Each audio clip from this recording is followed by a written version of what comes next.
Welcome to the Deep Dive, the place we take the stack of sources you've shared with us and cut straight to the core, giving you the context and the insights you need fast. We're here to distill what matters most. And today, we are tackling a truly colossal figure in 20th century literature. I mean, a real titan. Our subject today is James Augustin Aloysius Joyce, and that's a name that, simultaneously defines the entire modernist movement and, for a lot of people, defines intellectual difficulty. Right. Born in 1882, dying in 1941, Joyce wasn't just a writer. He was more like a literary engineer. He fundamentally changed the very building blocks of the novel. And we are plunging headfirst into a life that's just defined by contradiction. That seems to be the central tension we really need to unpack today. It is. Joyce, the quintessential Irish novelist, poet, and critic, spent nearly all of his adult life in self-imposed exile. He lived in Zurich, Trieste, Paris. But his entire fictional universe, his emotional, sociological, and geographical map, it remains obsessively centered on one place. Dublin. He literally couldn't escape the city he fled. And that paradox, it's not some minor footnote, it is the absolute engine of his entire body of work. Our sources really highlight his artistic philosophy with this one essential quote. This one really says it all, doesn't it? It does. He said, "For myself, I always write about Dublin because if I can get to the heart of Dublin, I can get to the heart of all the cities of the world. In the particular is contained the universal." Okay, let's just stop and unpack that for a second. Yeah. That is a massive ambition. He's claiming that by focusing with, microscopic intensity on the mundane details of one specific place, on one specific day, he can access truths about all human experience globally. It's an incredible claim. And our mission for this deep dive is to see how he did it. We need to extract the key insights from that chaotic, tumultuous personal life and understand the radical stylistic innovations he basically gifted to literature. So we're talking about the pioneering stream of consciousness technique. The meticulous, almost obsessive level of biographical detail, and of course the decades of unrelenting obscenity and censorship controversies that literally followed him across the continent.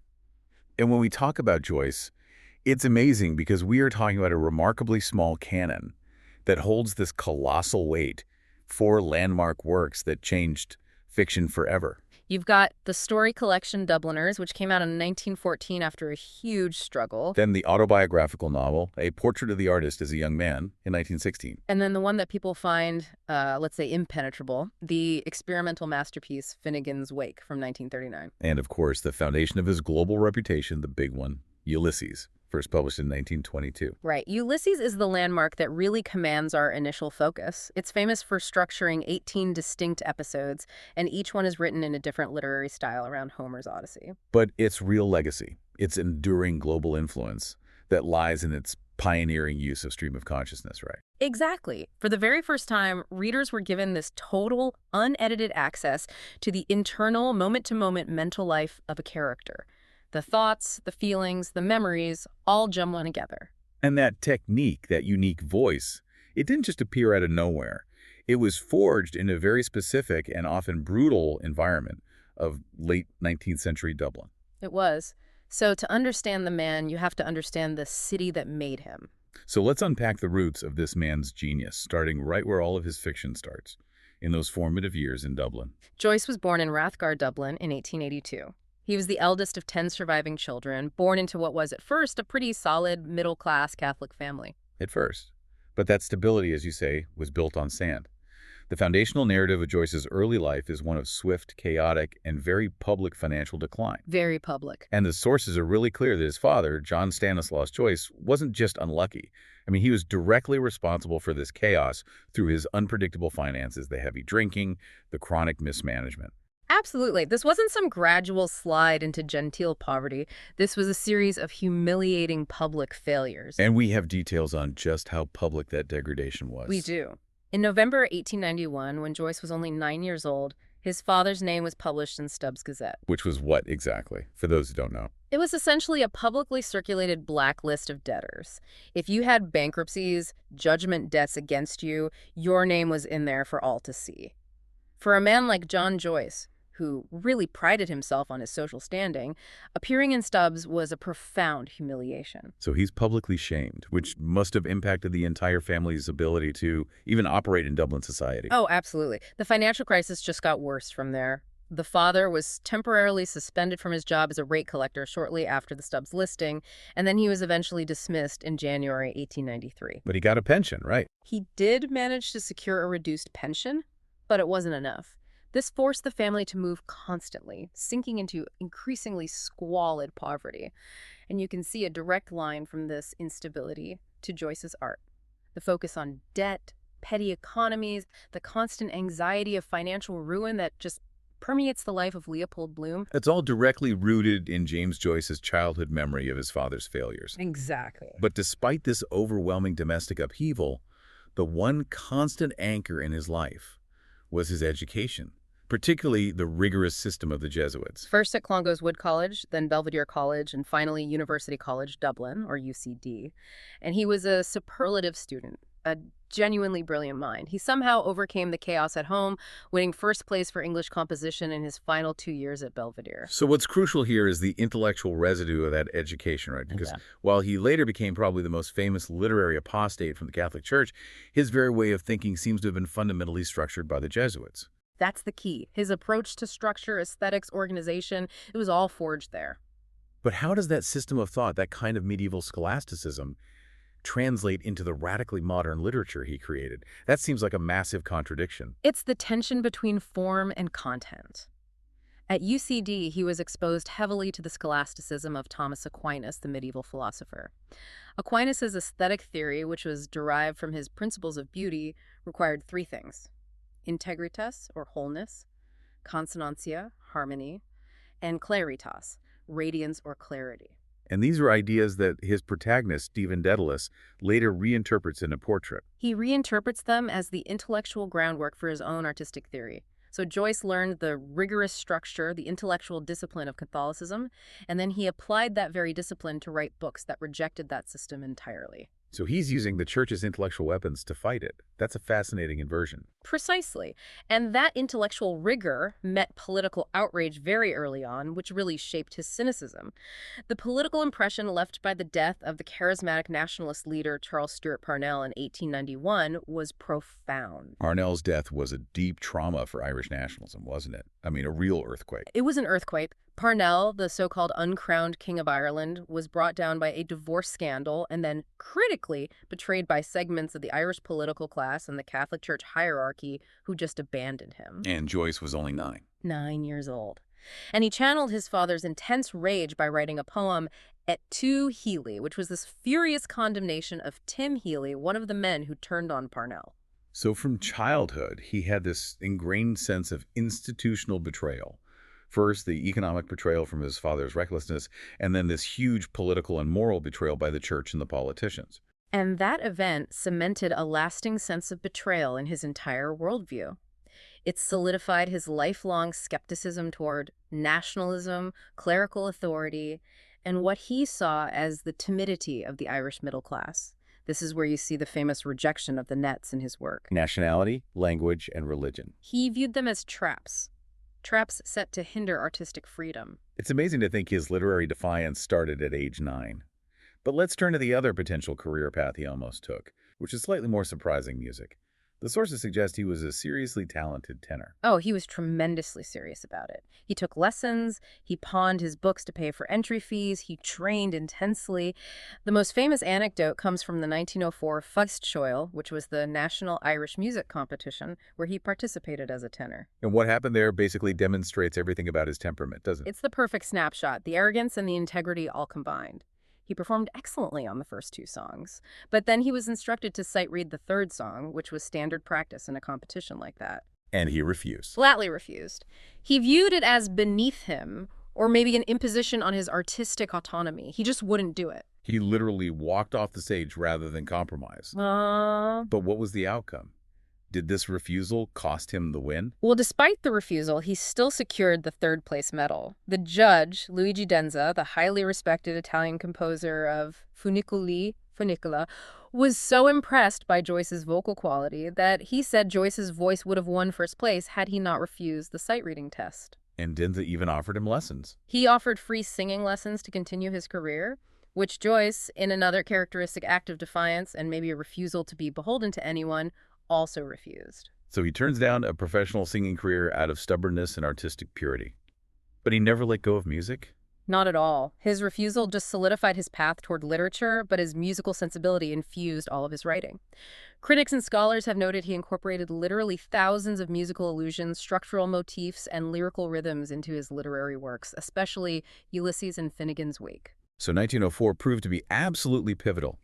This is the year the literary universe of Ulysses really crystallized, largely through two crucial relationships he formed. You're talking about the genesis of Bloomsday and, of course, the key relationship with Nora Barnacle. Right. He met Nora, who was a chambermaid from Galway, on June 10, 1904.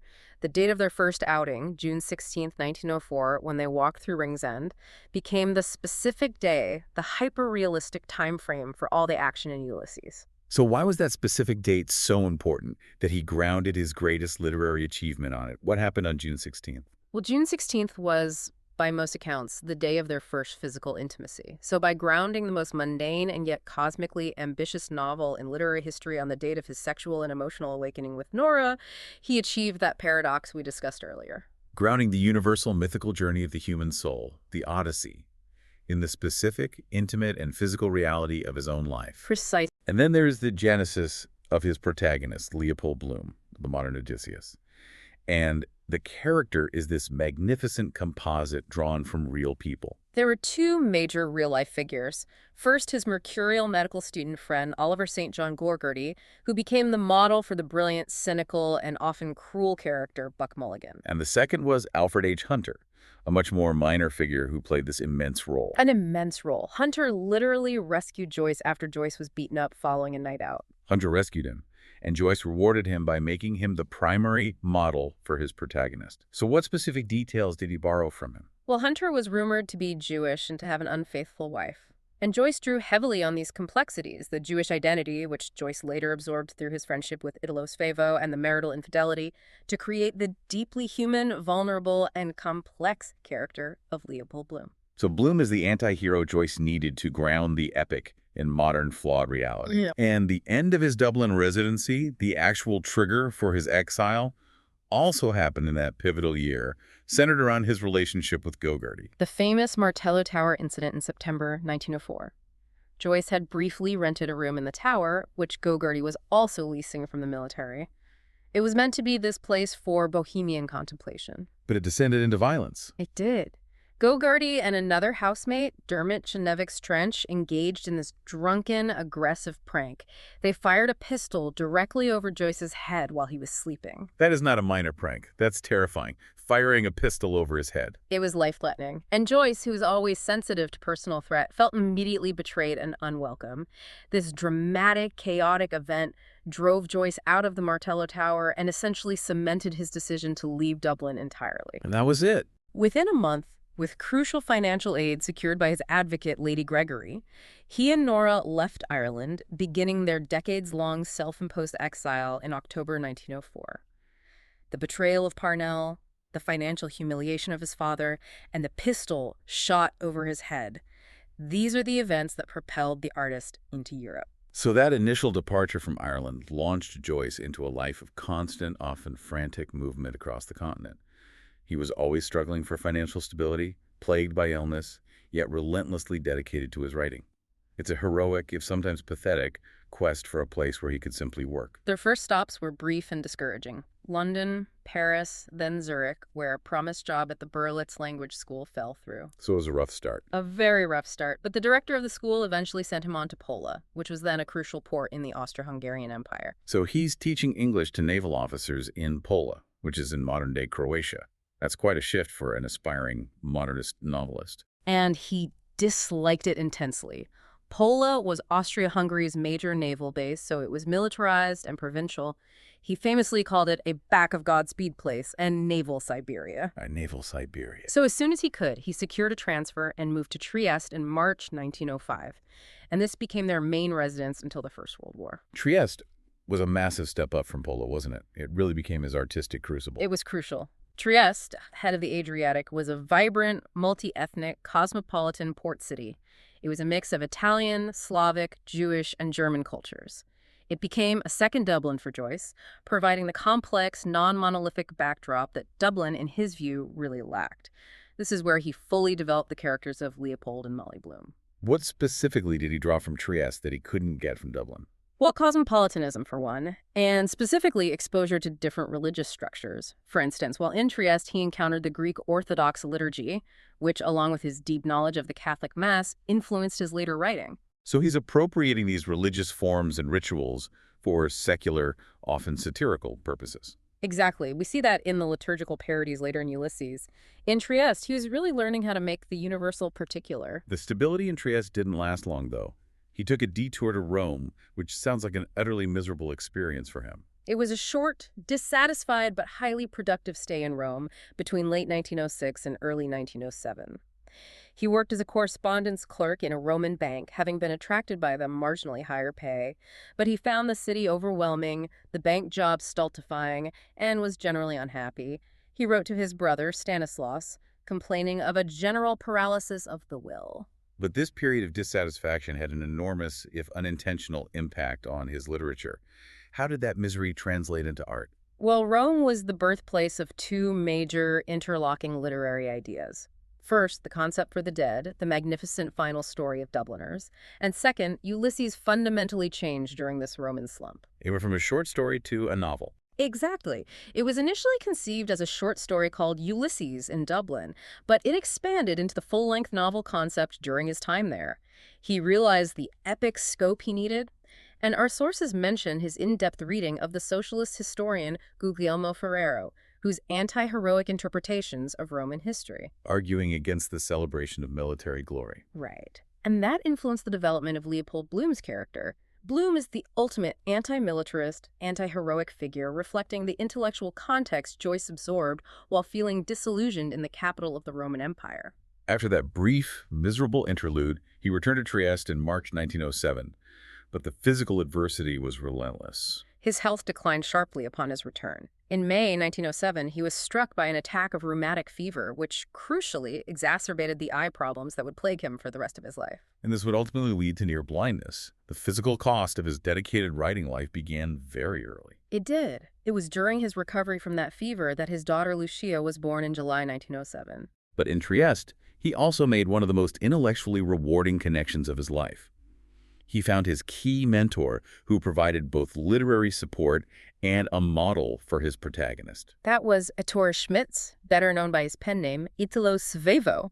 Svevo was one of his English students at the Berlitz School, a Jewish writer of Catholic background who was largely unknown at the time, but would later become famous for Zeno's Conscience. And he became a lasting friend. A lasting friend, an intellectual sparring partner, and, critically, one of the primary models for the cultural complexity of Leopold Bloom. Joyce learned so much about the European Jewish experience directly from Svevo. And Svevo offered artistic advice, too. Immensely valuable artistic advice. Svevo was essential in helping Joyce overcome writer's block on Ek Portrait, encouraging him to find the voice and structure that allowed the novel to finally take shape. It was a relationship built on mutual intellectual respect, which was, quite rare for the fiercely independent Joyce. Now we arrive at what must have been the most agonizing, frustrating period of his early career. The long 6-year struggle to publish Dubliners. This wasn't just a rejection. This was a war against cultural timidity. It's a legendary, almost farcical failure of publishing nerve that spans from 1906 to 1912. The London publisher Grant Richards had a contract, but the book was pulled because the printers were terrified. Terrified of what? Libel suits and indecent language in the story. Specifically, they worried about the use of the word bloody and a passing, slightly satirical reference to King Edward VII. So the use of a common expletive and a minor royal reference was enough to derail the publication of a major work of literature. The fear was overwhelming. Richards was worried about his publishing house's reputation and potential financial ruin if the British courts ruled against him. Despite all the contract negotiations, Richards ultimately backed down, leaving Joyce feeling completely professionally sabotaged by British timidity. But the truly bitter final rejection came in Dublin itself, from his own countrymen. That was the ultimate betrayal. In 1912, a Dublin publisher, Monsell and Company, agreed to publish it, but then, under pressure from a local printer named George Roberts, they also refused due to libel concerns. And the shocking culmination was the destruction of the printed sheets. Roberts actually burned the paper. He refused to hand the completed copies over to Joyce and just destroyed them. He had his books literally destroyed in the city he wrote about. How did Joyce react to this final devastating blow? With absolute fury, he never returned to Dublin after that 1912 visit. He responded by writing the scathing four-page invective in verse, Gas from a Burner, which publicly and viciously attacked Roberts and the entire cowardly Irish literary establishment. That ordeal really solidified his exile. The outbreak of World War I forced another geopolitical move. As a UK subject in an Austro-Hungarian city like Trieste, he was in an enemy state. He and Nora had to flee Trieste in May 1915, leaving almost all their possessions behind. They arrived in neutral Zurich as double exiles, constantly under scrutiny. He was technically on parole from Austria-Hungary, having promised not to aid the Allies. And was monitored by both British and Austro-Hungarian secret services. Exactly. It was a very complicated wartime situation. But despite this upheaval in monitoring, Zurich became an essential creative haven for him, largely due to significant financial backing that freed him from the constant need to clerk or teach. Crucially, yes. He secured patronage that allowed him to concentrate exclusively on Ulysses. He received a grant from the British Civil List and major support from two key figures, Harriet Shaw Weaver, the formidable editor of The Egoist, and Edith Rockefeller McCormick, a wealthy American psychotherapist living in Zurich. And Weaver's support in particular was transformative and lifelong. She managed his finances and even paid for his funeral decades later. She was instrumental. It's during this intense focus that he wrote his most famous and perhaps most arrogant statement about the war. This is the period where he famously said, if asked what he did during the war, he could simply reply, I wrote Ulysses. It speaks volumes about his single-minded dedication to art, prioritizing his novel above the collapsing geopolitical world around him. Zurich was also an incredibly vibrant cultural nexus during the war, filled with intellectual and artistic exiles. Did that environment impact the nature of Ulysses? It did, tremendously. He frequented the Café Faun and the Café Odeon.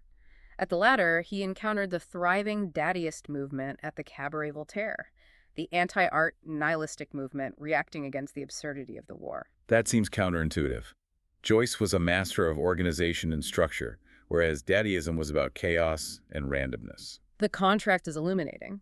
While Joyce didn't adopt Dada's nihilism, he observed the breakdown of language and order, which provided a backdrop for his own controlled chaos.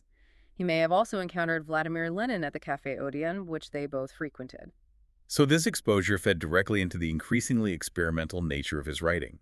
It allowed him to push stylistic boundaries while still maintaining a rigorous structure. He also continued his passion for performance, co-founding the English Players Acting Company, staging works by Synge, Shaw, and Wilde. But this venture led to the minor but draining Carr lawsuit. This was an absurd, acrimonious legal battle with Henry Wilfred Carr, the British consul. The dispute stemmed from a small debt of a few hundred francs related to a production the English players staged. Carr had refused to return a loan of some stage equipment. Joyce sued him for compensation. Why did a small debt escalate into such a consuming legal battle? It was a conflict of egos and authority. Joyce won the compensation case, but then lost a highly damaging libel countersuit filed by Carr. This minor incident created lasting friction between Joyce and the British diplomatic services and required immense energy and time that should have gone to writing. So it just reinforces his sense of alienation from established authority figures, whether they were Irish publishers or British consuls? Exactly. And after the war, he returned briefly to Trieste, which was now an Italian city, before Ezra Pound arranged for his final decisive move. In June 1920, Joyce moved to Paris. It was intended as a layover, but it became his primary residence for the next 20 years. And it's in Paris, surrounded by a supportive expatriate literary community, that he finally cemented his place in history. So Paris cemented Joyce's place in the literary world, but it also plunged him immediately and decisively into the battles over artistic morality and literary form. Let's trace that evolution, starting with A Portrait of the Artist as a Young Man, published in 1916 while he was still in Zurich. A portrait is fundamentally a Künstlerroman. And let's define that, since it's a term that gets thrown around a lot in the critique. It's a German term meaning artist's novel. So it's a coming-of-age story for an artist. Specifically, it details the growth of the protagonist Stephen Dedalus from his childhood Catholic conditioning to his rejection of societal norms and his declaration of artistic independence. And structurally, this novel is really the bridge between the realism of Dubliners and the radical experimentalism of Ulysses. Exactly. It was a vastly revised, much more concise version of an abandoned novel called Stephen Hero. Technically, a portrait is essential because it demonstrates the clear, early emergence of his stylistic innovations, particularly the interior monologue. We see Stephen Dedalus' thoughts, his feelings, his aesthetic theorizing presented directly to you, the reader. Laying the groundwork for the comprehensive stream of consciousness that would follow. Right. But the revolution truly exploded with Ulysses in 1922. The entire action occurs on one single day, June 16th, 1904, based on the date of his first outing with Nora. It's a vast book, both geographically confined to the streets of Dublin and mythically expansive. The structure is just dazzlingly elaborate. The novel is divided into 18 distinct episodes, but they aren't just chapters, are they? No, they're discrete literary experiments. Each episode covers roughly 1 hour of the day, and each is written in a uniquely different literary style, representing this comprehensive catalog of literary genres and historical writing styles. And it's the structure built around Homer's Odyssey that gives it its mythological backbone. That's the high concept. Leopold Bloom is the modern Odysseus, wandering Dublin instead of the Mediterranean. Molly Bloom is Penelope, his sensual, earthbound wife holding the fort. And Stephen Dedalus is Telemachus, the sun figure searching for a spiritual father. And the sources revealed this intricate, hidden scaffolding underneath the narrative. He didn't just write 18 chapters. He created an entire cosmological map for the book. That's the hyper-organized chaos we mentioned earlier. Joyce circulated an elaborate schema among his friends and critics, a blueprint that was not included in the book itself. This schema assigns each chapter a specific color, a particular art or science, a specific technique, and even a bodily organ. A bodily organ for a chapter. Why on earth was that necessary? It links the mundane, physical reality of the body to the mythic structure. For example, the chapter Lestrygonians, where Bloom eats lunch and contemplates food, appetite, and digestion, is assigned the organ of the kidneys and the color brown. So it grounds the philosophical wandering in the biological facts of existence. Yes. It's a mechanism Joyce used to control the sheer vastness of the book, even if many early readers found it overly academic or arbitrary. And the level of detail about Dublin is absolutely legendary. He claimed the city could be rebuilt using his work. That obsession with fastidious, meticulous detail is his defining characteristic. He was thousands of miles away when writing it, relying heavily on memory, meticulous notes from his brother Stanislaus, and specific documents like the 1904 edition of Tom's Directory. Which listed what, every property? It listed the owners and tenants of every residential and commercial property in the city. Joyce cross-referenced and checked every detail to ensure that if Leopold Bloom walked down a street at 11:45 a.m., the shops he passed and the people who lived there were factually accurate for June 16, 1904. That blend, the mythological structure, the ever-shifting writing styles, and the exquisite factual detail, is what makes Ulysses the monument of 20th century modernism. But that same detailed realism led directly to the central debilitating controversy of his career: censorship. The struggle began almost immediately with the serialization of Ulysses in the American literary magazine The Little Review, starting in 1918. 2 installments were immediately suppressed as obscene and subversive by 1919. And the infamous Nausicaa episode, that was the final straw. That was it. The episode features Bloom's internal thoughts while watching a woman on the beach, and it was sent through the mail to the daughter of a prominent New York attorney. That led to the official complaint. And that led to the major obscenity trial in 1921. The fallout was immediate. The editors, Margaret Anderson and Jane Heap, were prosecuted under obscenity laws, fined $50 each, and forced to cease publication. The ruling, though minor in terms of fines, made publishing the completed novel in the English-speaking world impossible. So the novel was subsequently banned in the United Kingdom until 1936. Yes. Joyce had completed his masterpiece, but no major English-language publisher would touch it. Enter Sylvia Beach and her legendary bookshop in Paris, Shakespeare and Company. Sylvia Beach was a dedicated expatriate publisher and patron of the arts. She immediately agreed to publish the first edition in Paris in 1922, famously producing 1,000 copies printed with blue covers matching the colors of the Greek flag. This was a necessity, as the U.S. and U.K. still banned the book. And the ban led to massive smuggling operations across borders. Oh yeah, the black market for Ulysses exploded. Postal officials in the U.S. and U.K. seized and destroyed copies whenever they found them. It was treated like contraband. Figures like Ernest Hemingway were instrumental in getting copies into the United States from Canada, often hiding them among bales of legitimate cargo. And there were pirate versions too. Poorly printed, riddled with typos, printed in the U.S. for years. But the tide finally turned in the U.S. more than a decade later. The turning point was the landmark legal breakthrough in 1934, United States v. 1 book called Ulysses. Judge John M. Woolsey, upon reviewing the full text, delivered a famous ruling that the book, viewed as a whole, was not pornographic or obscene because its overall artistic purpose was not prurient. And that legal victory in the U.S. was crucial to its eventual global dissemination and acceptance as a work of genius, rather than mere smut. Absolutely. So having completed the literary day of Leopold Bloom, Joyce immediately plunged into a far more difficult and extreme experiment, Finnegans Wake. If Ulysses was difficult, the Wake is considered nearly impenetrable. He began work in 1923, just a year after Ulysses was published, and it consumed him for 16 years, finally published in 1939. It was known simply as work in progress for much of that time. And it takes all the experimental techniques of Ulysses and just pushes them to the absolute limit. To the extreme. It moves beyond simple narrative into something akin to linguistic music. If critics say it's nearly impenetrable, was that level of experimentalism alienating to his readers, or was that the entire point? To create a new kind of language. That was definitely the point. It is defined by its linguistic polyphony. It transforms traditional ideas of plot and character through complex, multi-level puns and portmanteau words drawn from dozens of languages. It is difficult to read linearly because the language itself resists fixed meaning, creating layers of association that are simultaneous. Which leads many to interpret it as the story of a collective dream. Exactly. What forces dictated the shape of this extreme text? Because even if the language feels chaotic, the underlying structure must be rigorous, just like Ulysses. It is rigorously structured, relying heavily on two major philosophical influences that provide the keys to unlock the text. First, Giordano Bruno of Nola, the Renaissance philosopher. Bruno provided the metaphysical framework for the character's fluidity and transformation, the idea that identities shift, merge, and recombine. And the second, providing the historical flow, was the Italian philosopher Giambattista Vico.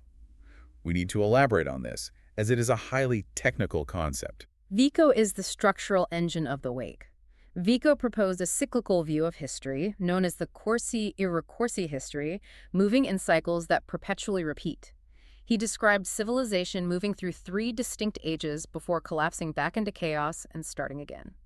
What are those three specific phases, and how do they organize the chaotic language of the Wake? Well, the first age is the age of the gods, which is theocratic, characterized by religious fear and instinct. The second is the age of heroes, aristocratic, characterized by force and class division. And the third is the age of men, or democratic, characterized by reason and equality. This entire Vico cycle provides the structural rhythm of Finnegans Wake. So the text is constantly collapsing and restarting. With the characters constantly transforming and reappearing through these various historical and mythological iterations. And that concept of perpetual recurrence leads to the book's iconic, ever-resting structure. It is perhaps the most famous structural device in literary history. The book ends with an unfinished sentence fragment.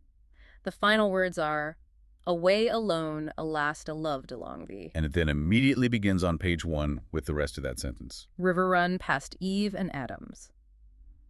By ending and beginning in the middle of a continuous sentence, the entire text becomes one great, eternal Vico cycle, a continuous loop reflecting the endless flow of history and the cyclical nature of human experience. This level of stylistic extremity naturally generated significant criticism, even from his most dedicated supporters, who perhaps didn't expect him to push the boundaries quite this far after Ulysses. It was profoundly polarizing. Major figures like Ezra Pound, his brother Stanislaus, and his patron Harriet Shaw Weaver all expressed unfavorable reactions to early parts of Work in Progress, finding it too difficult or self-indulgent. This immediate critical backlash forced Joyce to mount a defense. So he and his editors organized an entire collection of essays specifically to defend the work before it was even completed. Precisely. They organized the collection, Our Examination, around his factification for incamination of Work in Progress, which was essentially a marketing and defense manifesto for a book that didn't exist yet. And the fact that he enlisted major literary figures like Samuel Beckett and William Carlos Williams to contribute shows how instantly important and instantly confusing this text was. Moving away from the pages and back to the life, Joyce's ideology remains absolutely fascinating.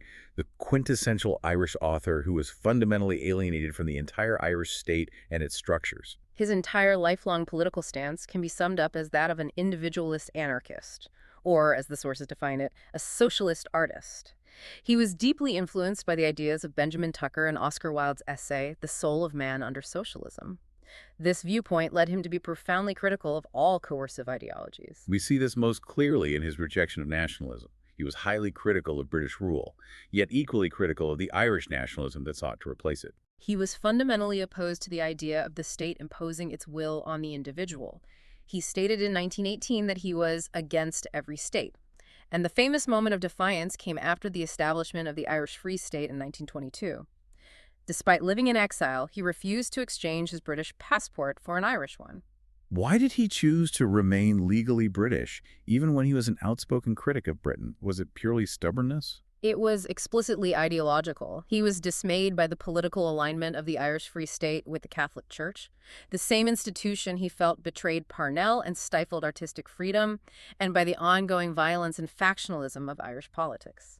So he actively chose to retain the passport of the defunct British Empire. Citing his preference for the ramshackle empire over the new, clerically dominated state, he renewed his British passport as late as 1935, a powerful symbolic statement. Speaking of the Church, his relationship with Catholicism is famously complex. The ultimate lapsed Catholic whose intellectual framework was defined by the very church he rebelled against. He lapsed early and was clear that he did not consider himself a Catholic. He actively devoted his literary genius to critiquing, ridiculing, and often through parody, blaspheming the church in his work. He secularized Catholic rituals and concepts, effectively transforming religious devotion into artistic devotion. But you mentioned that the foundation of his thought process, thanks to his Jesuit education, was undeniably Catholic. How did he reconcile that internal conflict? He never truly reconciled it. He weaponized the tension. His ability to construct these vast, interlocking literary systems stems directly from his training in Catholic scholasticism. The tension is summarized in his famous ambiguous reply when asked, "When did you leave the Catholic Church?" He replied, "That's for the church to say." Exactly. He left physically and spiritually, but intellectually he was never quite free. And the final act of defiance regarding the church was carried out by Nora, his wife. Yes. Nora, who was not intellectual but fiercely loyal to James's principles, refused a Catholic service at his burial when he died. It was a clear, unambiguous rejection of the institutional religion he spent his life wrestling with. His Parisian years, though professionally monumental with the publication of Ulysses and the writing of Finnegans Wake, were marked by intense, grinding personal suffering and tragedy. The physical costs of this dedication were staggering. The list of ailments is heartbreaking, particularly for a writer obsessed with visual detail. He underwent over a dozen eye operations during his time in Paris, often excruciating and resulting in periods of intense pain and isolation. And this eventually left him practically blind in his left eye. And with severely poor vision in his right eye by 1930. He also suffered from crippling dental issues, resulting in the removal of all his teeth due to infection. It's profoundly ironic that the most visually meticulous novelist of his era was slowly losing his sight.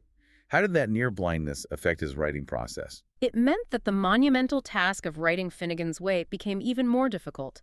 He relied heavily on others, specifically Samuel Beckett, his secretary at the time, to write down his dictated words, often in notebooks using huge, almost childish handwriting, so he could still read it back. And the tragedy of his daughter Lucia added a profound, perhaps unbearable emotional strain to his later years. Lucia began showing severe signs of mental illness in the early 1930s, eventually diagnosed by many experts as schizophrenia. Joyce was absolutely consumed by trying to find effective treatment for her, spending enormous sums and traveling frequently to Switzerland where she was institutionalized. He was fiercely protective of her. Often denying the severity of her illness. It was a terrible burden. And she was analyzed by the man who had previously dismissed Ulysses as potentially schizophrenic writing, Carl Jung. The irony is rich. When Jung analyzed Lucia, he offered this poignant and famous analogy regarding the relationship between father and daughter and their connection to artistic extremes. He said they were two people going into a river. Joyce was diving, meaning he was consciously in control of his submersion into the subconscious and the chaos of language. Lucia, however, was falling. Meaning she was out of control, unable to return to the surface of reality. That analogy perfectly captures the human cost of his artistic method, the danger of deliberately engaging with the chaotic depths. It does. Despite Joyce's devoted attempts to secure her future, Lucia remained permanently institutionalized after his death, a shadow that forever hangs over his late career triumph. The rise of fascism in the late 1930s and the outbreak of World War II forced his final harrowing move. The political context became unbearable. Joyce, always sensitive to injustice, had actively helped Jewish people escape Nazi persecution in the late 1930s. After the fall of France to the Nazis in 1940, Joyce and his family fled the Nazi occupation, making a final, desperate return to neutral Zurich.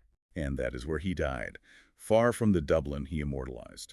On January 13, 1941, at age 58, after undergoing emergency surgery for a perforated duodenal ulcer.